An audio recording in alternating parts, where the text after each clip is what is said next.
Mesdames et messieurs, bienvenue dans cette édition d'information au menu de ce JT donc. L'ajournement du traditionnel Conseil des ministres pour cause d'absence du chef de l'État que nous allons retrouver à Paris dans cette édition où il prend part de la table ronde sur le Tchad depuis ce mercredi. En Algérie, par contre, le Conseil des ministres a bel et bien eu lieu, un bien exceptionnel. Cependant, il a été présidé par Abdelaziz Bouteflika en personne après plusieurs mois d'absence à cette rencontre de l'exécutif due à sa santé fragilisée.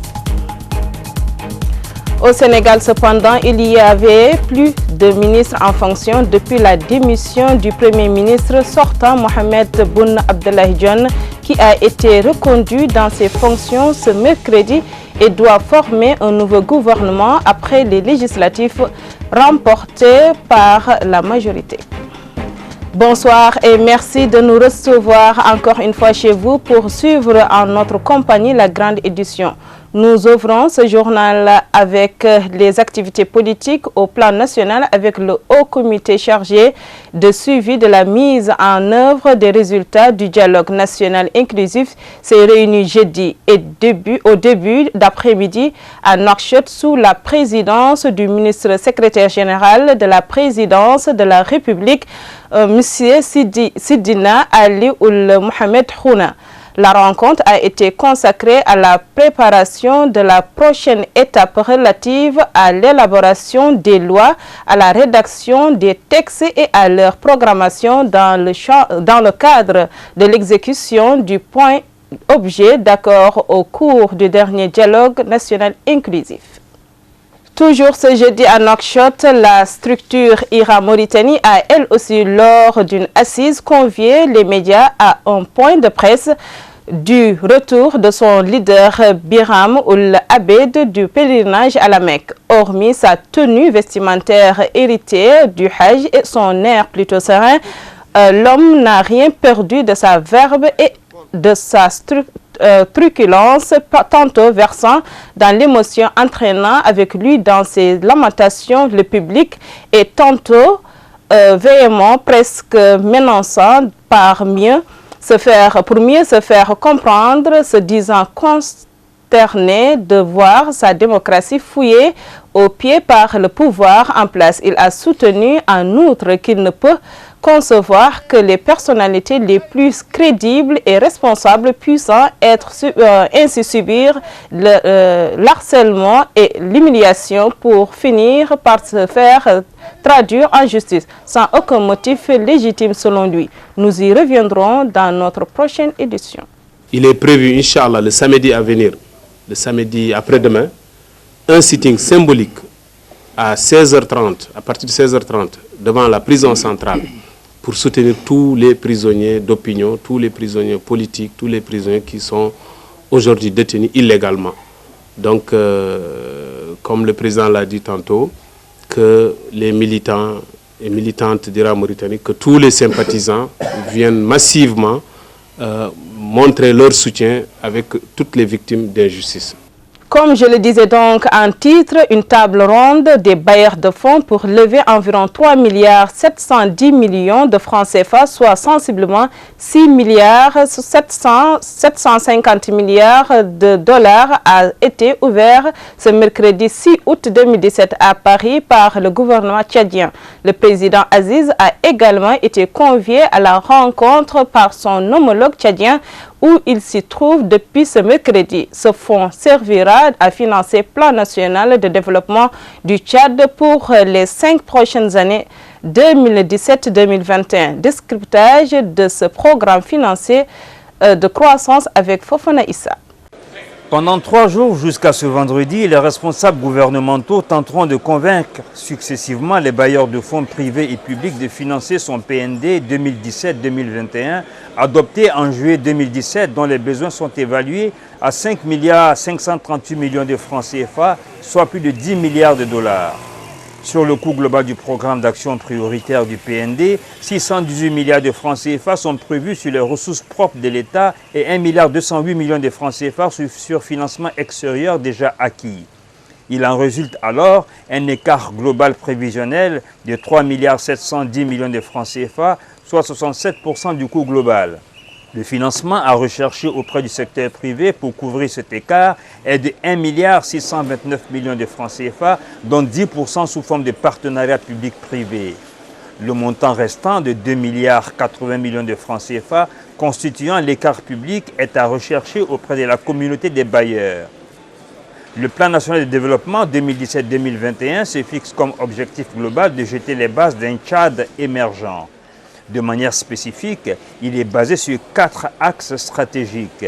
Le renforcement de l'unité nationale, le renforcement de la bonne gouvernance et de l'état de droit, le développement d'une économie diversifiée et compétitive et l'amélioration de la qualité de vie de la population tchadienne. Les patrons tchadiens qui éprouvent de grandes difficultés depuis 2 ans à cause du non-paiement de leurs factures par le Trésor public placent leurs espoirs dans cette réunion de Paris. Au Mali, on le sait, la situation empire de jour en jour et la France s'en inquiète de plus en plus.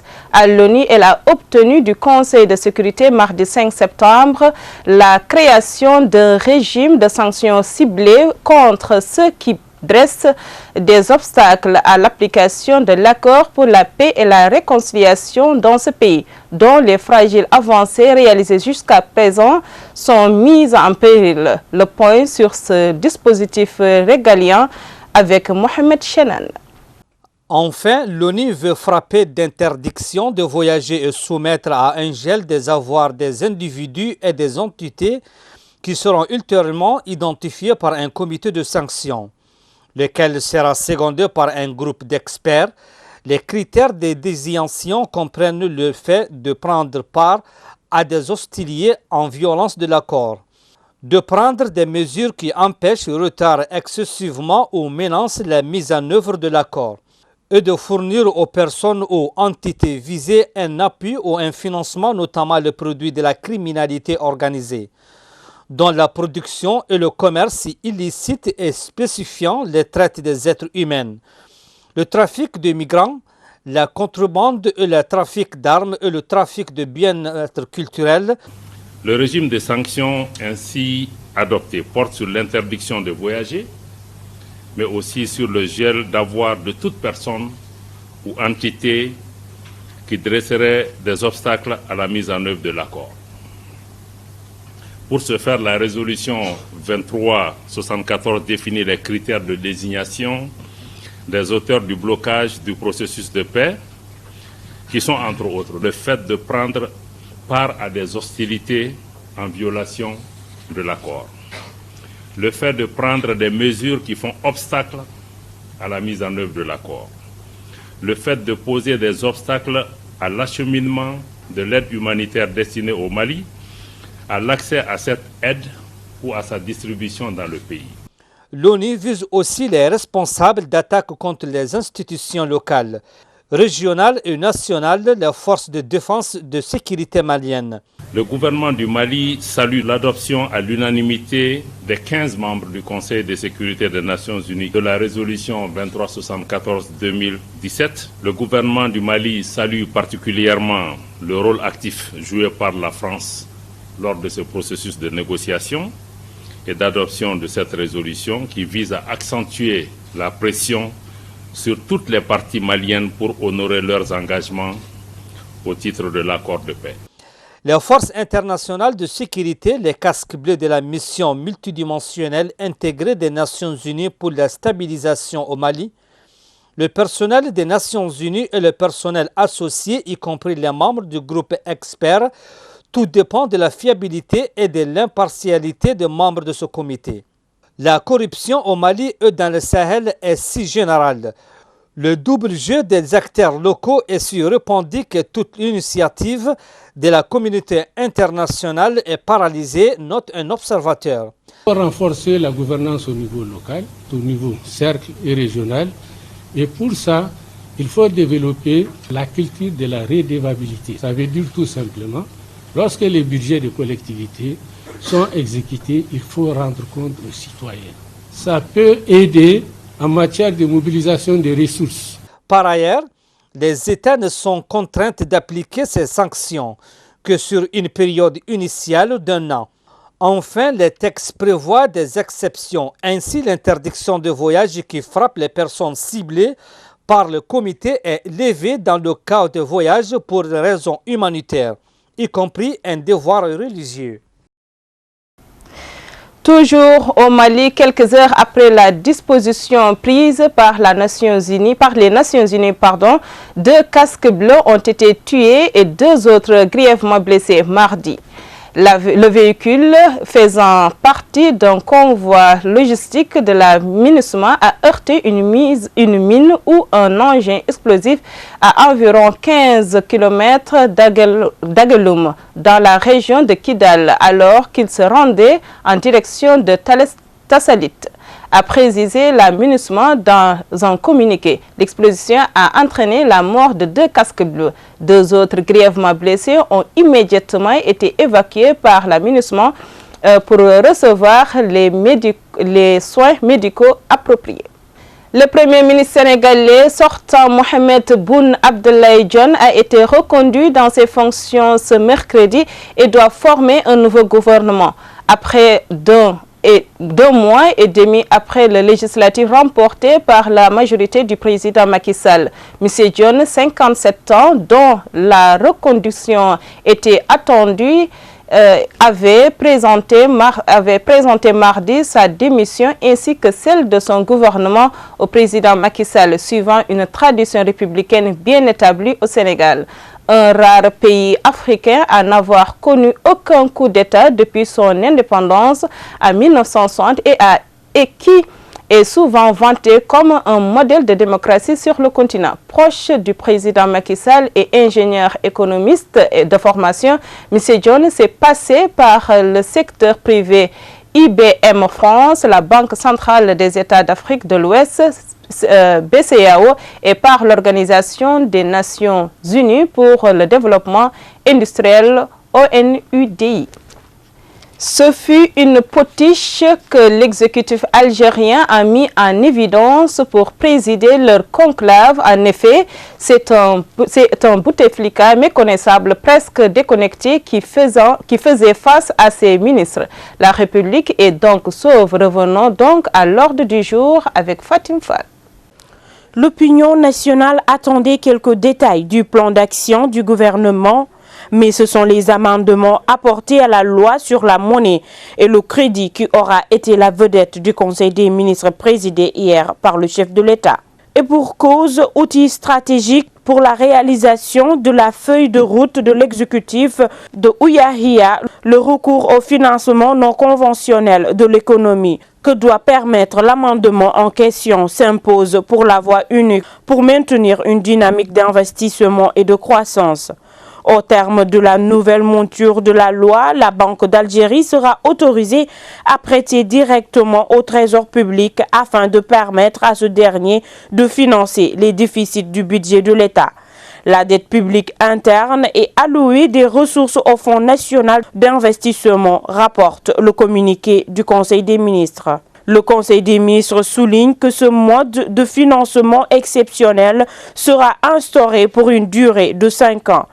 Et sera accompagné de la mise en œuvre d'un programme de réforme structurelle, économique et financière destiné à établir l'équilibre des finances publiques ainsi que l'équilibre de la balance des paiements. Un véritable chantier que le gouvernement Ouyahia doit ouvrir au plus vite, sachant que les multiples tentatives de réforme le système financier national ont systématiquement échoué. Le caractère exceptionnel de la mesure renforce l'obligation de passer à la vitesse supérieure dans la démarche réformatrice, mais si celle-ci ne paraît pas si évidente au regard des expériences passées, mais étant dos au mur, le gouvernement n'a d'autre choix que de trancher dans le vif et pour établir l'équilibre budgétaire en un temps record. Le plan d'action du gouvernement n'apporte pas donc de changement, sauf son mode de financement à travers le recours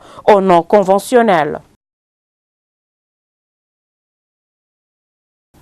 La présidente du Conseil supérieur de la communication du Burkina Faso, Nathalie Somé, a été inculqué et écroué ce mercredi soir pour la malversation présumée, a-t-on appris jeudi de sources judiciaires. Le procureur du tribunal de grande instance de Ouagadougou, Meïza Sereme, a requis l'ouverture d'une information judiciaire contre Somé Nathalie pour des faits de détournement de biens publics, faux et usage de faux, corruption, surfacturation, blanchiment de capitaux et népotisme, a déclaré à l'AFP une source judiciaire. En effet, à la suite de rapports publiés par l'autorité supérieure du contrôle de l'État en mai 2017 et après 2 mois d'enquête, l'autorité du contrôle reprocherait à Madame Somé multiples violations intentionnelle des procédures et passation des marchés publics et des dépenses irrégulières portant sur plus de 800 millions de francs CFA, soit plus de 1 300 000 euros, représentant 87% du montant des dépenses exécutives. Madame Somé avait récusé ce rapport exigeant en vain une contre-expertise. Ainsi prend fin cette édition, mais avant de prendre congé, le rappel des titres. L'ajournement du traditionnel Conseil des ministres pour cause d'absence du chef de l'État que nous allons retrouver à Paris dans cette édition où il prend part de la table ronde sur le Tchad depuis ce mercredi. En Algérie, par contre, le Conseil des ministres a bel et bien eu lieu, un bien exceptionnel. Cependant, il a été présidé par Abdelaziz Bouteflika en personne après plusieurs mois d'absence à cette rencontre de l'exécutif due à sa santé fragilisée. Au Sénégal, cependant, il y avait plus de ministres en fonction depuis la démission du Premier ministre sortant Mohamed Boun Abdallah Dionne, qui a été reconduit dans ses fonctions ce mercredi et doit former un nouveau gouvernement après les législatives remportées par la majorité. Nous voici donc au terme de cette édition que j'ai pris le plaisir de vous présenter. Merci de votre aimable attention et à bientôt sur notre chaîne préférée pour d'autres informations. Au revoir.